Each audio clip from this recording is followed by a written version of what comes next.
Sí, Leo, porque la gran pregunta es, ¿qué pasa con el cigarrillo electrónico? ¿Realmente uno corre riesgo por optar por un cigarrillo electrónico? Se expidió en ese sentido la Sociedad Uruguaya de Neumología, se pronunció al respecto.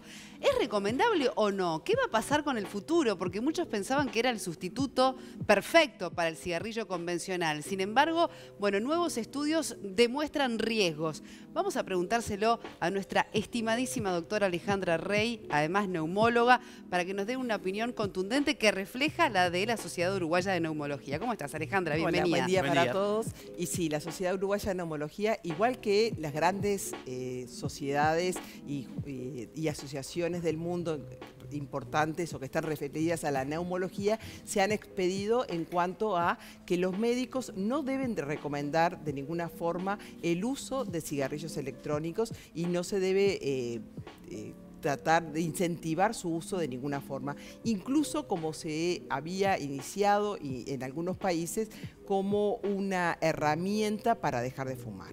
El cigarrillo electrónico ha demostrado primero que no es inocuo. Eso es lo más importante, porque sobre esto hay varias versiones, especialmente de los que han tenido algún éxito con ello, que son casos aislados, donde dicen, entre fumar el tabaco y el fumar el cigarrillo electrónico, parecería mejor el cigarrillo electrónico. Vamos a analizar el cigarrillo, ese parecería. Ese parecería podría ser porque nos da menos nicotina y porque podría ser ayudarnos a abandonar el hábito.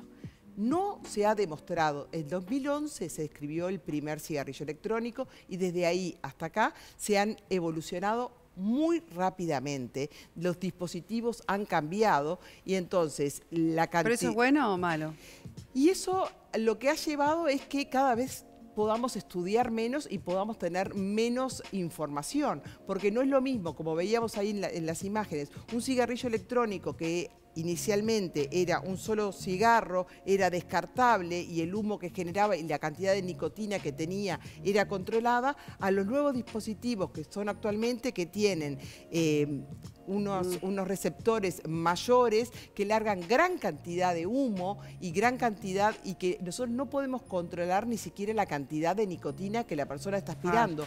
Y es algo que lo pueden hacer en forma permanente, por lo tanto no es lo mismo fumar un cigarro que estar las 24 horas del día aspirando el vapor del cigarrillo electrónico. Y Alejandra, más preocupa que incluso son las propias tabacaleras las que están detrás de la fabricación de estos cigarros electrónicos, ¿no? Que están reconvirtiendo su negocio en estos aparatos, es decir, ahí es la primera suspicacia. Exactamente, Ahora, la primera señal de alarma. Científicamente, sí, nosotros tenemos el cigarro común, alquitrán, tabaco, nicotina y toda la gama de elementos que incluso el propio Tabaré Vázquez nos ha hecho saber y a que todos. estamos todos de acuerdo con eso. Absolutamente. Bien. Acá está ese cigarro. Acá tenemos este otro cigarro que saca de la fórmula el papel, saca de la fórmula todos los otros componentes del tabaco, deja únicamente la nicotina, Sí. ¿verdad? ¿Para qué lo querés? Parecería ser más sano este. Bueno, no es, Te primero, estoy preguntando claro, científicamente hablando. ¿para Más qué allá de lo que me parezca o no me parezca. ¿para qué sirve este cigarrillo electrónico, como tú decís? ¿Sirve para dejar de fumar? No, no ha demostrado. ¿Por qué? Porque la persona que empieza a fumar el cigarrillo electrónico para dejar de fumar, lo que se ha visto en los estudios que llevamos hasta ahora es que sigue fumando, combina ambas formas de adicción. Y tal vez fume más, porque al ser más fácil y más limpio, porque es más limpio, aunque es más caro, está permanentemente fumando y no sabemos la cantidad exacta de nicotina que está fumando. Pero además está agregando otros compuestos que no son inocuos. La glicerina, nitritos. Se ha estudiado el vapor que ellos sacan y en lo que está contenido o lo que colocan en el cigarrillo y lo que queda en el receptáculo. Y ahí hay metales pesados, partículas que producen y que están directamente vinculados con cáncer. O sea, que tienen un daño en sí mismo, no es inocuo. Tú estás cambiando un cigarrillo por algo que pensás que te va a hacer bien, pero que no te está haciendo bien. Entonces, hay tratamientos efectivos para dejar de fumar. No te vamos a recomendar algo que no te está haciendo bien. Y además, la población, ¿cuál es el objetivo de los cigarrillos electrónicos? El público objetivo no es el que está dejando de fumar. El público objetivo son los adolescentes, son los chicos entre 13 y 20 años que no están fumando, que no tuvieron un contacto previo con la nicotina y que a ellos los estamos haciendo adictos. Y los estamos haciendo adictos de una forma engañosa, los estamos haciendo adictos de un humo con sabor a frutilla, sabor a chocolate, con unos dispositivos muy modernos que cargan en el celular o que cargan en la computadora. Quizás con un marketing estudiado para ellos. Exacto, y con un daño que además ya está demostrado. En Estados Unidos, en septiembre, se empezó a ver casos aislados de enfermedad pulmonar que severa, con ingreso a CTI, vinculada a la inhalación de productos de cigarrillos electrónicos. Trajiste el caso de Argentina, porque Argentina también denuncia su primer caso de lesión pulmonar asociado por vapeo. al vapeo. Exactamente. A ver, tenemos una placa que trajiste, ¿no? que dice así: alerta epidemiológica. Esto sucede en el vecino país, en Argentina. Lesión pulmonar asociada al uso de cigarrillo electrónico es el primer caso reportado en ese país. Y bueno, ¿qué significa una alerta epidemiológica en ese sentido que advierte Argentina? ¿Qué es lo que significa? Significa que todos los pacientes que ingresan a la unidad de cuidados a CTI o que presentan una consulta médica con un cuadro respiratorio severo y que tengan el antecedente en los 3 meses previos de haber utilizado el cigarrillo electrónico, debe ser registrado, debe ser declarado al Ministerio de Salud, porque estamos frente a una enfermedad nueva que no sabemos qué es lo que realmente la está produciendo. No sabemos si es el propio líquido del vapeo. Se plantea en Estados Unidos se plantea que podían haber utilizado estos sistemas para sustancias como el THC o derivados de la cocaína, de la marihuana. Entonces, sí, se usa también para fumar marihuana. Y estos pacientes que tuvieron este cuadro estaban vinculados, o muchos de ellos habían fumado marihuana. Y ahora se vio que podría ser la vitamina E. La vitamina E, algo que nosotros asociamos tanto con salud, en forma inhalada, puede ser responsable de estos cuadros. O sea, estamos frente a una enfermedad nueva. A mí me hace acordar cuando se empezaron a describir los primeros casos de SIDA, que se veían determinadas características y las se fueron uniendo en Estados Unidos. Acá está pasando lo mismo. Se están uniendo casos que tienen en común el vapeo. Y ahora se están estudiando los líquidos pulmonares de esas personas para ver si hay algo que está determinando la lesión. Alejandra, hay países que hay estados en Estados Unidos, por lo pronto, que están prohibiendo, que fue, ¿se acuerdan? Noticia, Nueva York, que era uno de ellos, y otros estados más. San Francisco ahora también. Exactamente, que están, bueno, prohibiendo. ¿Cuál es la legislación en Uruguay con respecto a estos cigarrillos electrónicos? En Uruguay no se pueden comercializar, no se pueden importar, no se pueden... eso fue la primera legislación que hubo. Porque hay gente que los tiene y de hecho... Pero son generalmente o comprados en el exterior o comprados de forma ilegal. En forma ilegal.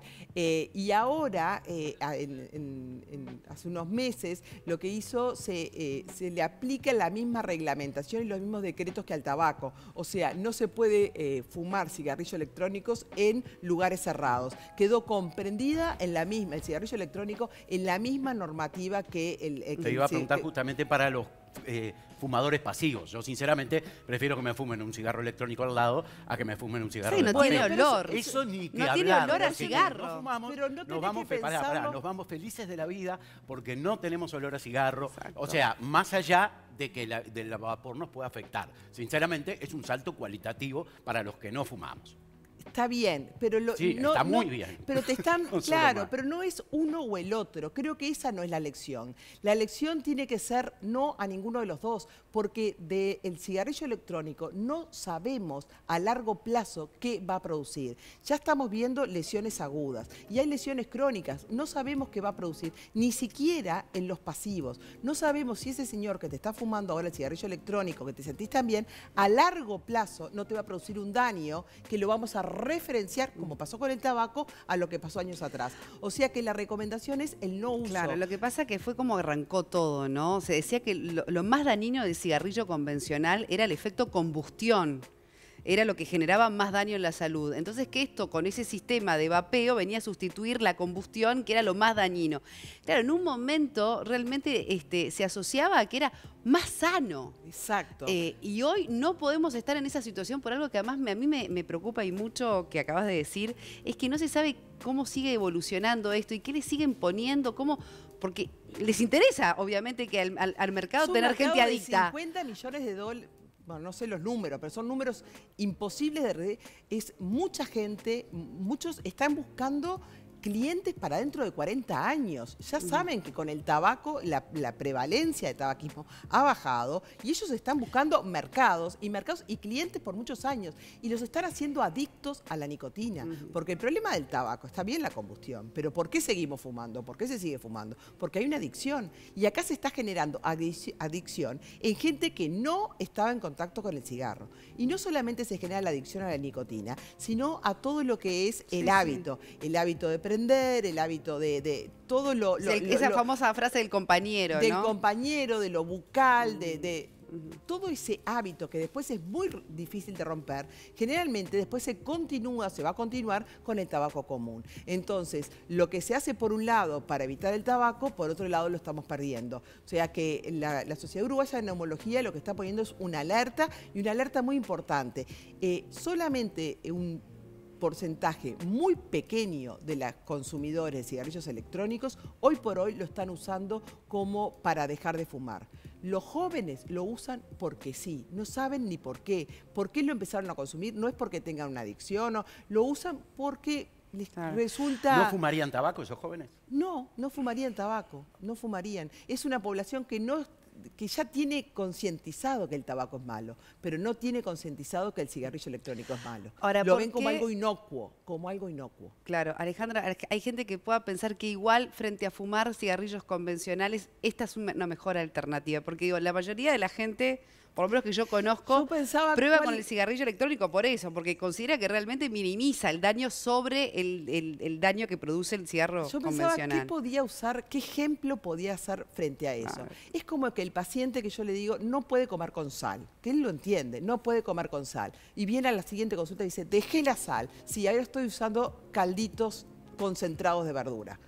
No, señor, es lo mismo. Está usando lo mismo con otros comprobantes y otros agregantes. Acá es lo mismo. El principio médico es no dañar y con esto estamos generando un daño, por lo menos no dañar, y acá estamos generando un daño. Entonces, nuestra recomendación, la recomendación médica es no a la utilización de cigarrillos electrónicos.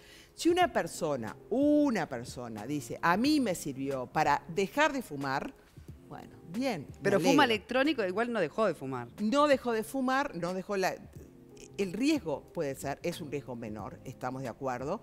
En cuanto a la exposición a nicotina, puede ser menor, pero no sabemos qué va a pasar a largo plazo. Así que no es una buena recomendación. No estamos frente a algo inocuo. Que la glicerina, que los productos saborizantes, que el café, que el chocolate, todos esos gustos estén aprobados para ser consumidos por vía oral, no es lo mismo que ser inhalados. E inhalados, si estamos hablando de una juventud de 20 años, de 13 a 20 años, van a estar inhalando esos productos durante 30 años, 40 años, y nosotros no sabemos qué van a pasar en esos pulmones. Así que creo que es una alerta muy importante para tener presente y no dejarnos convencer por eso de que es menor para dejar de fumar. Vuelvo a decir, hay tratamientos muy específicos para dejar de fumar, que son tratamientos medicamentosos acompañados de una terapia cognitivo-comportamental, donde se rompe ese círculo de la asociación del tabaco con un hábito. Me tomo el mate y fumo, tomo un café y fumo. Eso se tiene que romper. Si yo sigo con el cigarrillo electrónico, esos hábitos no se rompen y eso no ayuda a que la persona deje de fumar. Termina en una combinación del cigarrillo electrónico más el cigarrillo con más consumo de nicotina. Bueno, y por último, la pregunta del millón. ¿Se creará algún día un cigarrillo saludable? Sin nicotina, sin nada, pero que genere el mismo. Porque la gente que obviamente que tiene el vicio, es como que está esperando ese milagro, ¿no? Que quizás un poco la expectativa estaba puesta en esto, falló en el sentido de que hay daños reportados, no se sabe cómo va a evolucionar esto. Bueno, no lo sé.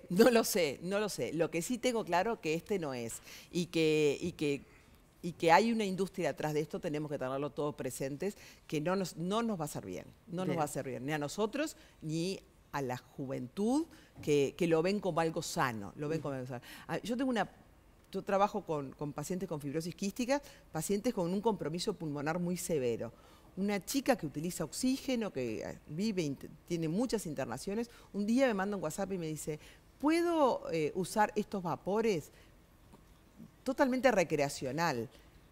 Y yo me quedé alarmada de cómo no tenía asociado el vaping de esos vapores con gusto a un daño pulmonar en una paciente que era totalmente consciente de su daño pulmonar y que la sufre y la padece día a día. O sea, creo que tenemos que tener mucha cabeza en los jóvenes, que es algo que nosotros los padres no estamos controlando. Sí, campañas también, ¿no? Y estar informados del daño que se pueden hacer a largo plazo. Muy bien, bien clara, Alejandra Rey. Bueno, más campañas de concientización, también es algo nuevo para todos. Exactamente. Y con la información, sin duda, es el mejor aliado y la mejor herramienta que podemos ofrecer.